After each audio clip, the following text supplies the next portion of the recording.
گمگشتگین نے اسے فوجی نظروں سے دیکھا تو اس کا قد بت اسے پسند آیا۔ اس سے پوچھا کہ وہ گھڑ سواری اور تیر اندازی جانتا ہے یا نہیں۔ اس نے کہا کہ اسے ذرا آرام اور کھانے کی ضرورت ہے، اس کے بعد دکھا دے گا کہ وہ کیا کر سکتا ہے۔ گمگشتگین نے اسے کھلا پلا کر سلا دیا۔ وہ بہت دیر بعد اٹھا تو گمگشتگین کے دربار میں پیش کیا گیا۔ ایک گھوڑا منگوایا گیا۔ باہر لے جا کر ایک باڈی گارڈ کی کمان اور ایک تیر اسے دے کر کہا گیا کہ ادھر ہی کہیں نشانے پر تیر چلا کر دکھاؤ، پھر گھوڑا دوڑاؤ۔ قریب ایک درخت تھا جس پر پرندے بیٹھے تھے۔ ان میں سب سے چھوٹا پرندہ ایک چڑیا تھی۔ اس نے اس کا نشانہ لیا اور تیر چلایا۔ تیر چڑیا کے جسم میں اتر کر اسے اپنے ساتھ ہی لے گیا۔ اس نے ایک اور تیر مانگا جو لے کر وہ گھوڑے پر سوار ہوا اور کہا کہ وہ قریب آئے تو کوئی چیز اوپر پھینکی جائے۔ وہاں گمگشتگین کے باڈی گارڈ کھڑے تھے۔ ایک دوڑا گیا اور اپنے کھانے کی پلیٹ اٹھا لایا جو مٹی کی تھی۔ انطونون گھوڑے کو دور لے گیا۔ وہاں سے موڑ کر ایڑ لگائی تو گھوڑا سر پٹ دوڑا۔ انطونون نے کمان میں تیر ڈالا۔ ایک باڈی گارڈ نے پلیٹ ہوا میں اچھالی۔ انطونون نے دوڑتے گھوڑے سے تیر چلایا اور پلیٹ کے ٹکڑے ہوا میں بکھیر دیے۔ اس نے گھوڑا موڑ کر سواری کے کچھ اور کرتب دکھائے۔ یہ تو کسی کو معلوم نہ تھا کہ وہ تجربہ کار جاسوس اور چھاپہ مار کمانڈو ہے اور اسے ہر ایک ہتھیار کے استعمال اور گھوڑے سواری کا ماہر بنایا گیا ہے۔ اس کے قد بت، گٹھے ہوئے جسم، گورے چٹے رنگ اور کرتب دیکھ کر گمگشتگین بہت متاثر ہوا اور اسے اپنے باڈی گارڈز میں رکھ لیا۔ وہ باڈی گارڈز گمگشتگین کے گھر بھی ڈیوٹی دیا کرتے تھے۔ کچھ دنوں بعد انطونون گھر کی ڈیوٹی پر گیا جہاں اسے 8 دن اور 8 راتیں رہنا تھا۔ مسلمان حکمرانوں کی طرح گمگشتگین کا حرم بھی بارونق تھا۔ اس میں 12-14 لڑکیاں تھیں۔ انطونون نے پہلے دن جا کر گھر کے تمام دروازے اور کونوں خدروں کو دیکھا۔ اس نے وہاں کے تمام ملازم مردوں اور عورتوں سے کہا کہ وہ چونکہ گھر کی حفاظت کے لیے آیا ہے اس لیے گھر سے واقفیت حاصل کرنا ضروری سمجھتا ہے۔ اس نے کمرے تک دیکھ ڈالے۔ وہ بہت چالاک تھا، باتوں کا جادو چلانا جانتا تھا۔ حرم میں جانے کی اسے جرت نہ ہوئی۔ ایک جوان لڑکی اسے برآمدے میں مل گئی، یہ بھی حرم کی ملکیت تھی۔ اس نے انطونون سے شہزادیوں والے روب سے پوچھا کہ وہ کون ہے اور یہاں کیا کر رہا ہے۔ محافظ ہوں، اس نے گردن تان کر جواب دیا۔ دیکھ رہا ہوں کہ اس محل جیسے مکان میں آنے اور جانے کے راستے کتنے ہیں اور کہاں کہاں ہیں، اور یہ بھی دیکھ رہا ہوں کہ آپ کے علاوہ یہاں کون کون رہتا ہے۔ محافظ تو پہلے بھی یہاں آتے رہتے ہیں، کبھی کوئی اندر نہیں آیا، لڑکی نے کہا۔ یہ طریقہ ہمیں پسند نہیں، یہ میرا فرض ہے، اس نے جواب دیا۔ اگر حرم سے کوئی ایک بھی حسینہ غائب ہو گئی تو محترم قلعہ اس کی جگہ میری بہن کو اٹھا لائیں گے۔ تو اس کا مطلب یہ ہوا کہ تم اپنی بہن کی حفاظت کے لیے آئے ہو، لڑکی نے مسکرا کر کہا۔ اگر میں اس کی حفاظت کر سکتا تو آج ایک لڑکی سے یہ نہ کہلواتا کہ تم کون ہو اور یہاں کیا کر رہے ہو۔ اس نے چہرے پر اداسی کا تاثر پیدا کر کے کہا۔ میں اپنی بہن کی حفاظت نہیں کر سکا تھا، اس لیے آپ کی حفاظت میں پوری احتیاط کر رہا ہوں، اس نے آہ بھر کر کہا۔ وہ بھی آپ جیسی تھی، بالکل آپ جیسی، مجھے روکنے کی کوشش نہ کریں کہ میں کیا کر رہا ہوں۔ اس نے اندھیرے میں جو تیر چلایا تھا وہ نشانے پر لگا۔ اس نے عورت کی جذباتیت پر تیر چلایا تھا۔ وہ بھی جوان لڑکی تھی، پوچھے بغیر نہ رہ سکی کہ وہ اپنی بہن کی حفاظت نہیں کر سکا تھا تو کیا ہوا تھا؟ کیا اس کی بہن اغوا ہو گئی تھی؟ اگر اغوا کرنے والے مسلمان ہوتے یا وہ خود کسی مسلمان کے ساتھ گھر سے بھاگ جاتی تو مجھے اتنا افسوس نہ ہوتا، اس نے کہا۔ دل کو یہ کہہ کر تسلی دے لیتا ہوں کہ کوئی اس سے شادی کر لے گا یا اسے کسی مسلمان امیر کے حرم میں دے دیا جائے گا۔ اسے صلیبیوں نے اغوا کیا ہے، ایک نہیں 2 بہنوں کو، میں ان کی حفاظت نہیں کر سکا۔ لڑکی نے اس سے پوچھا کہ وہ کہاں سے اور کس طرح اغوا ہوئی ہیں۔ اس نے وہی یروشلم والی کہانی سنا دی اور اپنی فرار کی کہانی ایسی سنسنی خیز بنا کر سنائی کہ لڑکی کا چہرہ بتاتا تھا جیسے یہ تیر اس کے دل میں اتر گیا ہے۔ اس نے کہا، میں وہاں سے پیدل یہ ارادہ لے کے آیا ہوں کہ سلطان صلاح الدین ایوبی کی فوج میں شامل ہو کر صرف اپنی بہنوں کا ہی نہیں، ان تمام بہنوں کا انتقام لوں گا جنہیں صلیبیوں نے اغوا کیا ہے۔ قلعہ دار نے مجھے اپنے محافظ دستے میں رکھ لیا ہے۔ اس نے اور بھی بہت سی جذباتی باتیں کی جو لڑکی کے دل میں اتر گئیں۔ انطونون اچھی طرح جانتا تھا کہ حرم کی لڑکیوں کے جذبات نازک ہوتے ہیں لیکن اخلاقی لحاظ سے وہ کمزور ہوتی ہیں۔ وجہ صاف ہے، ایک آدمی کی 1 درجن یا اس سے بھی زیادہ بیویاں ہوں تو کوئی بھی دعویٰ نہیں کر سکتی کہ یہ آدمی اسی کو چاہتا ہے، اور جب بیویاں بغیر نکاح کے حرم میں قید رکھی ہوئی ہوں تو انہیں محبت کا اشارہ بھی نہیں ملتا۔ جوان لڑکی کے کچھ جذبات بھی ہوتے ہیں۔ حرم کی جوان لڑکی یہ بھی جانتی ہے کہ چند سال بعد اس کی قدر و قیمت ختم ہو جائے گی۔ انطونون کو معلوم تھا کہ حرم کی لڑکیوں نے اپنے خوابوں اور ارمانوں کو دبا کے رکھا ہوتا ہے اور وہ چوری چھپے اپنے خاوند یا آقا کے کسی جوان دوست یا کسی جوان اور خوبرو ملازم کے ساتھ عشق و محبت کا نشہ پورا کر لیتی ہیں۔ امتانون کے سامنے چونکہ یہی لڑکی اتفاق سے آ گئی تھی، اس لیے اس نے اسی کے جذبات سے کھیلنے کی کوشش کی۔ اپنے جاسوسی کے مقاصد کے لیے اسے حرم کی ایک لڑکی کے دوستانے کی ضرورت تھی۔ اسے ٹریننگ میں بتایا گیا تھا کہ گمگشتگین جیسے عیاش گورنر اور امراء رقص اور شراب کی محفلیں جماتے ہیں جن میں حرم کی لڑکیاں شریک ہوتی ہیں۔ شراب اور عورت کے نشے میں ان لوگوں کی زبانیں بے قابو ہو جاتی ہیں، لہٰذا راز انہی محفلوں اور ضیافتوں میں بے نقاب ہوتے ہیں۔ انتانون اور اس کے ساتھی جاسوس علی بن سفیان کے تربیت یافتہ تھے اور سلطان صلاح الدین ایوبی نے انہیں بے دریغ مالی اور دیگر مراد دے رکھی تھیں۔ کوئی جاسوس دشمن کے علاقے میں پکڑا جاتا تو سلطان ایوبی اس کے خاندان کو اتنا زیادہ مستقل وظیفہ دیا کرتے تھے کہ مالی لحاظ سے اس کے خاندان کو کسی کی محتاجی محسوس نہیں ہوتی تھی۔ انتانون نے اس لڑکی پر ایسا اثر پیدا کیا جو اس کے چہرے سے عیاں تھا۔ اسے امید نظر آنے لگی کہ یہ لڑکی اس کے جال میں آ جائے گی۔ وہ وہاں سے ہٹنے لگا تو لڑکی نے اسے دبی آواز میں کہا، پچھلی طرف ایک باغیچہ ہے، رات کے دوسرے پہر وہاں بھی آگے دیکھ لینا، مکان میں کوئی ادھر بھی داخل ہو سکتا ہے۔ لڑکی کے ہونٹوں پر جو مسکراہٹ تھی اس نے دل کی بات کہہ دی۔ باڈی گارڈز کے فرائض میں رات کو پہرا دینا نہیں ہوتا تھا۔ وہ بڑے دروازے کے سامنے نہایت اچھے لباس میں چمکتی ہوئی برچیاں تھامے نمائش کے لیے موجود رہتے تھے، اور جب باڈی گارڈز اپنے آقا کے ساتھ ہوتے وہ اس کی حفاظت کے ذمہ دار ہوتے تھے۔ ان کا اصل کام میدان جنگ میں سامنے آتا تھا جب وہ اپنے آقا کے ساتھ ساتھ رہتے تھے۔ انتانون رات کے دوسرے پہر باغیچے میں چلا گیا اور ٹہلتا رہا۔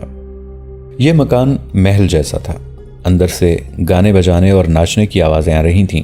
انتانون نے ان مہمانوں کو بڑی غور سے دیکھا تھا جو آئے تھے، ان میں 2-3 صلیبی بھی تھے۔ وہ باغیچے میں کچھ دیر ٹہلا تو پچھلے دروازے سے لڑکی نکلی اور اس کے پاس آ گئی۔ آپ کیوں آئی ہیں؟ انتانون نے انجان ہو کر پوچھا۔ اور تم کیوں آئے ہو؟ لڑکی نے پوچھا۔ آپ کا حکم بجا لانا ہے، انتانون نے جواب دیا۔ آپ نے حکم دیا تھا کہ رات کے دوسرے پہر باغیچے میں آ کے دیکھ لینا، کوئی ادھر سے بھی داخل ہو سکتا ہے۔ اس نے پوچھا، آپ اتنی گرما گرم محفل چھوڑ کر باہر کیوں آ گئی ہیں؟ وہاں دم گھٹتا ہے، لڑکی نے جواب دیا۔ شراب کی بو سے متلی آنے لگتی ہے۔ آپ شراب کی عادی نہیں؟ نہیں، لڑکی نے جواب دیا، میں یہاں کسی بھی چیز کی عادی نہیں ہو سکی۔ بیٹھ جاؤ، اس نے پتھر کے ایک بینچ پر بیٹھتے ہوئے کہا۔ میں مالکہ کی برابری کی جرات نہیں کر سکتا، انتانون نے کہا۔ کسی نے دیکھ لیا تو؟ دیکھنے والے شراب میں بدمست ہیں، لڑکی نے کہا۔ بیٹھو اور اپنی بہنوں کی باتیں سناؤ۔ انتانون نے اپنے فن کے کمالات دکھانے شروع کر دیے اور لڑکی اس کے قریب ہوتی گئی۔ وہ بات کو بہنوں سے پھیر کر اپنے آپ پر لے آئی۔ اس میں جو جھجک تھی وہ انتانون نے ختم کر دی۔ یہ انتانون تھا جس نے کہا کہ اسے اب چلے جانا چاہیے، کہیں ایسا نہ ہو کہ قلعہ دار لڑکی کی تلاش کے لیے نوکروں کو دوڑا دے اور وہ پکڑی جائے۔ لڑکی نے کہا کہ اس کی غیر حاضری کو کوئی بھی محسوس نہیں کرے گا، وہاں لڑکیوں کی کوئی کمی نہیں تھی۔ انتانون نے اگلی رات پھر ملنے کا وعدہ کیا اور چلا گیا۔ لڑکی نے اسے اپنے متعلق جو کچھ بتایا تھا وہ یہ تھا کہ اسے شراب سے نفرت ہے، اسے جس طرح عیاشی کا ذریعہ بنایا گیا ہے اسے اس سے بھی نفرت ہے۔ وہ حلب کی رہنے والی تھی، اس کے باپ کے ایک دوست نے اسے گمگشتگین کے لیے منتخب کیا اور برائے نام نکاح پڑھا کر باپ نے اسے رخصت کر دیا تھا۔ اس کا مطلب یہ تھا کہ لڑکی پیار کی پیاسی تھی۔ دوسری رات اس کی وہی ملاقات ہوئی۔ لڑکی انتانون کے انتظار میں بے حال ہو گئی تھی۔ وہ آیا تو لڑکی نے اسے پہلی بات یہ کہی، اگر تم مجھے خوبصورت لڑکی سمجھ کر کسی اور نیت سے آئے ہو تو واپس چلے جاؤ، مجھے تم سے ایسی کوئی غرض نہیں۔ جس روز میں نے بدنیتی کا اظہار کیا اس روز میرے منہ پر تھوک کر اندر چلی جانا، انتانون نے کہا۔ میں تمہیں اپنی بہنوں جیسی پاکیزہ لڑکی سمجھتا ہوں، لیکن مجھے ابھی بہن نہ کہنا، لڑکی نے سنجیدگی کو مسکراہٹ میں بدل کر کہا۔ معلوم نہیں میں کس وقت کیا فیصلہ کر بیٹھوں۔ یعنی تم میرے ساتھ کہیں بھاگ چلنے کا فیصلہ کرو گی؟ یہ تم پر منحصر ہے، لڑکی نے کہا۔ ساری عمر چوری چھپے ملتے تو نہیں گزرے گی، تم یہاں 8 یا 10 دنوں کے لیے آئے ہو، چلے جاؤ گے میں تو تمہاری صورت کو بھی ترستی رہوں گی۔ اس رات وہ ایک دوسرے کے دل میں اتر گئے۔ اگلے دن لڑکی اتنی بے قابو ہو گئی کہ اس نے انتانون کو دن کے وقت اپنے کمرے میں بلا لیا۔ اس دن گمگشتگین حران سے کہیں باہر چلا گیا تھا۔ یہ ملاقات دونوں کے لیے خطرناک تھی۔ لڑکی جذبات کے جادو میں بھول گئی تھی کہ ان محلات میں سازشیں بھی ہوتی ہیں اور حرم کی لڑکیاں ایک دوسرے کو خاوند کی نظروں میں گرانے کے موقع ڈھونڈتی رہتی ہیں۔ انطوانون کی شخصیت اور اس کی باتوں کے طلسم نے اسے اندھا کر دیا تھا۔ یہ محبت کی تشنگی کا نتیجہ تھا۔ انطوانون نے اسے شک تک نہ ہونے دیا کہ اسے اس کے جسم کے ساتھ کوئی دلچسپی ہے۔ وہ لڑکی کے لیے سراپا خلوص اور پیار بن گیا تھا۔ وہ جب اس کے کمرے سے نکلا تو لڑکی کی یہ کیفیت تھی جیسے اس کے ساتھ ہی نکل جائے گی۔ رات کے دوسرے پہر انہیں پھر ملنا تھا۔ وہ جب وہاں سے نکلا تو حرم کی ایک اور لڑکی اسے دیکھ رہی تھی۔ اس لڑکی نے اسے کمرے میں جاتے بھی دیکھا تھا۔ گمگشتگین رات کو بھی غیر حاضر تھا۔ لڑکی باغیچے میں چلی گئی، انطوانون بھی آ گیا۔ اب ان کے درمیان نہ کوئی حجاب رہا تھا اور نہ کوئی پردہ۔ لڑکی نے اس سے کہا، تم نے کہا تھا کہ تم اپنی بہنوں کا انتقام لینے کے لیے سلطان ایوبی کی فوج میں شامل ہونے آئے ہو، پھر تم اس فوج میں کیوں بھرتی ہو گئے؟ کیا یہ سلطان کی فوج نہیں؟ انطوانون نے ایسے پوچھا جیسے اسے کچھ بھی معلوم نہ تھا۔ اس نے کہا، یہ اسلامی فوج ہے اور یہ سلطان ایوبی کے سوا اور کس کی ہو سکتی ہے؟ یہ فوج اسلامی ہے لیکن اسے سلطان کے خلاف لڑنے کے لیے تیار کیا جا رہا ہے۔ لڑکی نے کہا، یہ تو بہت بری بات ہے۔ انطوانون نے کہا، تمہارا کیا خیال ہے؟ کیا مجھے ایسی فوج میں رہنا چاہیے جو سلطان ایوبی کے خلاف لڑنے کے لیے تیار ہو رہی ہے؟ میں تمہیں بتاتا ہوں کہ یروشلم میں اور ان تمام علاقوں میں جہاں صلیبیوں کا قبضہ ہے، مسلمان سلطان صلاح الدین ایوبی کو امام مہدی بھی کہتے ہیں۔ وہ صلیبیوں کے مظالم سے خوفزدہ رہتے ہیں۔ مسجدوں میں بھی امام کہتے ہیں کہ یہ قوم کو گناہوں کی سزا مل رہی ہے۔ دمشق سے امام مہدی صلاح الدین ایوبی کے روپ میں نجات دلانے آ رہا ہے۔ مجھے بتاؤ میں کیا کروں؟ اگر تم میں ہمت ہے تو مجھے ساتھ لو، یہاں سے نکلو۔ لڑکی نے کہا، میں تمہیں سلطان صلاح الدین ایوبی کی فوج تک پہنچا دوں گی۔ تمہیں اس فوج میں نہیں رہنا چاہیے، لیکن میں یہ نہیں چاہوں گی کہ تم مجھے یہاں چھوڑ کر بھاگ جاؤ۔ کیا تم اپنے خاوند سے اس لیے بھاگنا چاہتی ہو کہ اس نے تمہیں زر خرید لونڈی بنا رکھا ہے، یا وہ بوڑھا ہے، یا اس لیے کہ وہ سلطان ایوبی کے خلاف ہے؟ مجھے اس شخص سے نفرت ہے، لڑکی نے جواب دیا۔ وجوہات تم نے خود ہی بتا دی ہیں۔ اس نے مجھے لونڈیوں کی طرح حرم میں قید کر رکھا ہے۔ وہ بوڑھا بھی ہے، اور نفرت کی سب سے بڑی وجہ یہ ہے کہ سلطان ایوبی کا دشمن اور صلیبیوں کا دوست ہے۔ اس کے حرم میں آنے سے پہلے جوانی کی امنگوں کے ساتھ میرے دل میں ایک اور جذبہ بھی تھا جو مجھے مجبور کرتا تھا کہ میں شادی نہ کروں اور نور الدین زنگی کے پاس جا کر کہوں کہ مجھے کوئی سا جنگی فرض سونپ دیں۔ میں صلیب کے خلاف لڑنا چاہتی تھی۔ میں نے صلاح الدین ایوبی کا نام سن رکھا تھا۔ میں نے تیر اندازی سیکھی اور نشانے پر برچھی پھینکنے کی بھی مشق کی، مگر میرے جذبے کو اس بدبخت کے حرم میں قید کر کے اسے شراب سے مار دیا گیا۔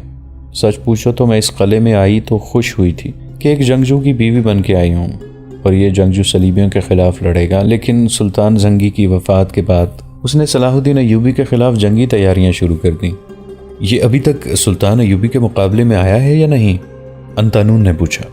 مقابلے میں آنے کے لیے تیار ہے، لڑکی نے جواب دیا، لیکن یہ بہت گہرا آدمی ہے، خلیفہ الملک الصالح اور اس کے درباری امراء کا دوست ہے۔ وہ سب سلطان ایوبی کے خلاف لڑ رہے ہیں۔ گمگشتگین نے انہیں وعدہ دے رکھا ہے کہ وہ انہیں اپنی فوج دے گا، مگر یہ صلیبیوں کے ساتھ یارانہ گانٹ کر آزادانہ طور پر سلطان ایوبی کے خلاف لڑنے کا ارادہ رکھتا ہے۔ اسے امید ہے کہ وہ بہت سے علاقے پر قبضہ کر لے گا۔ اگر ایسا ہوا تو وہ حران اور مفتوحہ علاقوں کا بادشاہ بن جائے گا۔ تم نے اس کے ساتھ کبھی اس مسئلے پر بات کی ہے؟ کی تھی، لڑکی نے جواب دیا۔ اس نے میرے دل میں سلطان ایوبی کے خلاف باتیں ڈالنے کی کوشش کی۔ میں سلطان ایوبی کو اپنا پیر اور پیغمبر مانتی ہوں۔ گمگشتگین کی کسی بات نے بھی مجھ پہ اثر نہ کیا تو اس نے میرے ساتھ تعلق توڑ لیا، مجھے مارتا پیٹتا بھی رہا۔ اس کے بعد اس نے مجھے کہا کہ تم سلطان ایوبی کے علاقے میں چلی جاؤ، تم بہت خوبصورت ہو اور نوجوان بھی ہو۔ سلطان ایوبی کے 3-4 سالاروں کو اپنے جال میں پھانس کر سلطان کے خلاف کر دو۔ اس نے یہ بھی کہا کہ تمہارے ساتھ 2 بہت ہوشیار اور بہت خوبصورت صلیبی لڑکیاں ہوں گی، تم تینوں مل کر پہاڑوں کو بھی اپنا مرید بنا سکتی ہو۔ اس نے مجھے طریقے بتائے اور کہا کہ میں جا کر جاسوسی بھی کروں، اور اگر میں اس کے یہ سارے کام کروں تو وہ میرے خاندان کو بے انداز زر و جواہرات دے گا اور مجھے آزاد کر کے میری پسند کے آدمی کے ساتھ میری شادی کر دے گا۔ میں نے کوئی شرط بھی نہ مانی۔ تم مان لیتی؟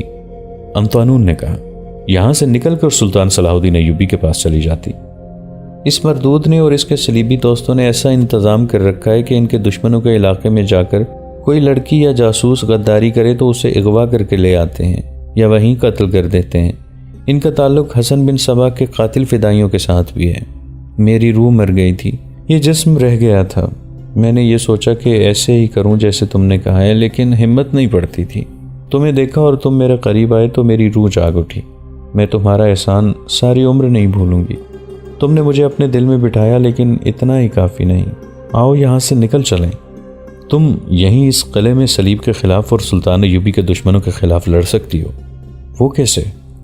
جس طرح تمہارا آقا گمگشتگین تمہیں صلاح الدین ایوبی کے علاقے میں جاسوسی کے لیے بھیجنا چاہتا ہے، اسی طرح سلطان کو بھی جاسوسوں کی ضرورت ہوگی جو یہاں رہ کر اسے لوگوں کے ارادوں اور دوسرے رازوں سے آگاہ کرتے ہیں۔ تم نے جہاں اتنے جھوٹ بولے ہیں وہاں یہ بھی جھوٹ ہوگا کہ تم نے مجھے دلی محبت دی ہے۔ لڑکی نے کہا، تمہارا پیار اور تمہارے وعدے بھی جھوٹے ہوں گے۔ میری محبت کا ثبوت یہ ہے کہ میں نے تمہیں اپنا راز دے دیا ہے۔ انتانون نے کہا، یوں سمجھو کہ میں نے اپنی زندگی تمہارے قدموں میں رکھ دی ہے۔ تم گمگشتگین کو میری اصلیت بتا کر مجھے مروا سکتی ہو۔ کوئی جاسوس اپنا آپ ظاہر نہیں کیا کرتا۔ مجھے تمہارے جذبے نے اور تمہاری محبت نے اتنا مجبور کر دیا ہے کہ میں نے اپنا آپ تم پر ظاہر کر دیا ہے۔ محبت کا دوسرا ثبوت اس وقت دوں گا جب یہاں سے اپنا کام کر کے واپس جاؤں گا۔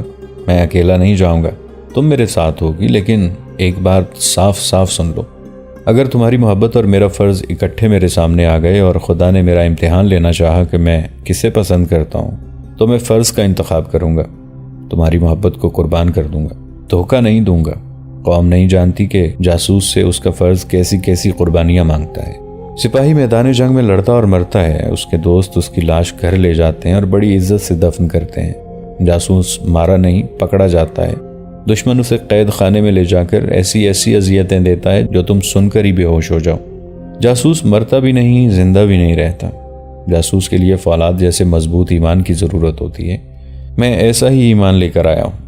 تم سے محبت کی ہے تو فولاد کی طرح مضبوط رہوں گا، مگر ایمان کا حکم نہیں ٹال سکوں گا۔ لڑکی نے اس کا ہاتھ اپنے دونوں ہاتھوں میں لے لیا اور چوم کر اپنے منہ پر پھیرا۔ اس نے کہا، تم مجھے بھی اتنا ہی مضبوط پاؤ گے، بتاؤ میں کیا کروں؟ انتانون نے اسے بتانا شروع کر دیا کہ وہ کیا کرے۔ اس کے لیے ضروری ہدایت یہ تھی کہ وہ گانے بجانے اور پینے پلانے کی ان محفلوں سے غیر حاضر نہ ہوا کرے جن میں صلیبی بھی شریک ہوتے ہیں۔ اگر اسے شراب کے 2 گھونٹ پینے پڑیں تو پی لیا کرے اور ان لوگوں میں گھل مل کر ان کی باتیں سنے۔ سلطان ایوبی کو برا بھلا کہے اور ان سالاروں کے سینوں سے یہ راز نکلوائے کہ ان کے جنگی ارادے کیا ہیں۔ صلیبیوں کی باتیں غور سے سنے۔ انتانون نے اس سے ان 2 سالاروں کے متعلق پوچھا جن کے متعلق بتایا گیا تھا کہ ہندوستان کے رہنے والے ہیں۔ شمس الدین علی اور شاد بخت کو میں اچھی طرح جانتی ہوں، لڑکی نے کہا۔ گمگشتگین ان کے بغیر کوئی قدم نہیں اٹھاتا۔ وہ اکثر یہاں آتے ہیں، راگ رنگ میں بھی شریک ہوتے ہیں، لیکن شراب نہیں پیتے۔ تم ان کے قریب ہو جاؤ۔ انتانون نے کہا، باتوں باتوں میں ان سے پوچھنا کہ ارستان میں برف پگھل رہی ہے۔ وہ تم سے پوچھیں گے کیا تم ارستان جا رہی ہو؟ تم مسکرا کے کہنا ارادہ تو یہی ہے۔ اس کے بعد وہ تمہارے ساتھ کچھ باتیں کریں گے اور شاید یہ بھی پوچھیں گے کہ ادھر سے کون آیا ہے۔ تم بتا دینا کہ وہ تمہیں مل جائے گا۔ میں کچھ سمجھی نہیں، لڑکی نے کہا۔ سب سمجھ جاؤ گی، انتانون نے کہا۔ فاطمہ، میں تمہیں کبھی ان جمیلوں میں نہ ڈالتا، لیکن فرض کا تقاضا ہے کہ ہم اپنی عزیز ترین شے کو بھی اپنے فرض پر قربان کر دیں۔ تم مجھے قربان کر دو، میں تمہیں قربان کر دوں۔ گھبرا نہ جانا فاطمہ، آنے والا وقت معلوم نہیں ہمارے لیے کیسے کیسے مصائب اور کیسی کیسی آزمائشیں لا رہا ہے۔ اگر ہم دونوں قید خانے کے جہنم میں چلے گئے یا مارے بھی گئے تو ہمارا خون ضائع نہیں ہوگا۔ خدائے ذوالجلال ہمیں فراموش نہیں کرے گا۔ اسلام کی عظمت کی پاسبانی خون دینے کے بغیر حاصل نہیں ہو سکتی۔ تو مجھے ثابت قدم پاؤ گے، فاطمہ نے کہا۔ تم نے میرے اس جذبے کو بھی زندہ کر دیا ہے جو میں سمجھتی تھی مر گیا ہے۔ میں جا رہا ہوں، انتانون نے کہا۔ اپنا کام آج ہی سے شروع کر دو۔ انتانون چلا گیا۔ فاطمہ اسے دیکھتی رہی۔ وہ اس کی نظروں سے اوجھل ہو گیا تو فاطمہ نے محسوس کیا کہ وہ اکیلی نہیں، اس کے پاس کوئی کھڑا تھا۔ اس نے بدک کر دیکھا، حرم کی ہی ایک لڑکی کھڑی تھی، وہ بھی فاطمہ ہی کی طرح نوجوان اور خوبصورت تھی۔ اس نے کہا، فاطمہ، اس محبت کا انجام سوچ لو۔ تم آزاد نہیں ہو، میرے جذبات بھی تم جیسے ہیں۔ میں بھی پنجرہ توڑ کر اڑنا چاہتی ہوں، لیکن یہ ممکن نہیں۔ ہماری قسمت میں جو لکھا تھا وہ ہمیں مل گیا ہے۔ دل کو کچل ڈالو۔ اگر دل کی تسکین کا سامان کرنا ہی ہے تو اور بہت ہیں۔ اپنے محافظ کو اتنا بڑا درجہ نہ دو۔ کون محافظ؟ فاطمہ نے حیران سا ہو کے پوچھا۔ تم کیا کہہ رہی ہو؟ میں نے ابھی وہ نہیں کہا جو میں نے سنا ہے، دوسری لڑکی نے کہا۔ مجھ سے اب کچھ چھپانے کی کوشش نہ کرو۔ تم نے اس کے ساتھ جو سودا کیا ہے وہ تمہیں بہت مہنگا پڑے گا۔ یہ کہہ کر وہ چلی گئی اور فاطمہ وہیں کھڑی اندھیرے خلاؤں میں گھورتی رہی۔ دوستو آج کے لیے اتنا ہی۔ اسی کہانی کی اگلی قسط کے ساتھ بہت جلد حاضر ہوں گے۔ نیچے کامنٹ سیکشن میں اپنی رائے کا اظہار ضرور کیجیے گا۔ ہمارے اس چینل کو سبسکرائب کر کے نیچے موجود بیل آئیکن کو بھی ضرور کلک کیجیے گا۔ اگلی ملاقات تک کے لیے ہمارا اور آپ کا اللہ نگہبان۔